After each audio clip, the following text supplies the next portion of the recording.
আজকের এই ভিডিওটিতে আমরা গসাগু বের করার সহজ পদ্ধতি শিখে নেব বা কি করে খুব অল্প সময়ে খুব সহজভাবে কি করে আমরা দুই বা তার বেশি সংখ্যার গসাগু বের করতে পারবো সেই পদ্ধতিটা কিন্তু আজকের এই ভিডিওটিতে আমরা জেনে নেব। তো এখানে দেখো দুটি অঙ্ক দেওয়া রয়েছে, দুটি অঙ্ককে আমরা সলভ করব এবং সেই পদ্ধতিটা সম্পর্কে জেনে নেব। এখানে দেখো প্রথমে দেওয়া রয়েছে 3, 12, 39-এর গসাগু কত হবে সেটা আমরা বের করব।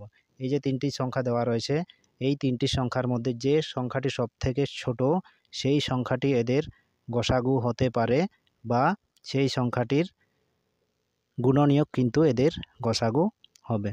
সবথেকে ছোট যে সংখ্যাটি রয়েছে সেই সংখ্যাটি, যে সংখ্যাগুলো দেওয়া রয়েছে তাদের গসাগু হবে কিনা সেটা যাচাই করব কিভাবে।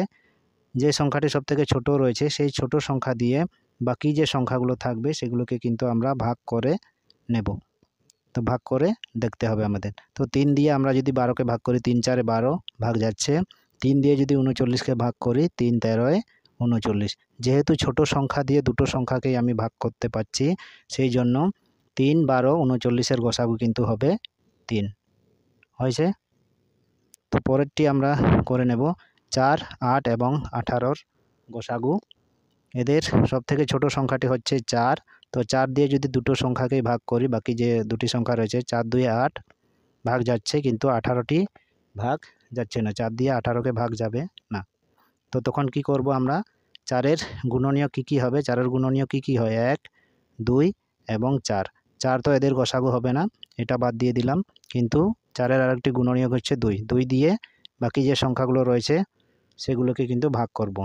2 2 4, 2 4 8, 2 9 18। যেহেতু 2 দিয়ে সবগুলো সংখ্যাকেই আমি ভাগ করতে পারছি, সেই জন্য 2 সংখ্যাটি হচ্ছে এদের গসাগু। 4 8 18-র গসাগু। তো এই ছিল আজকের অঙ্ক।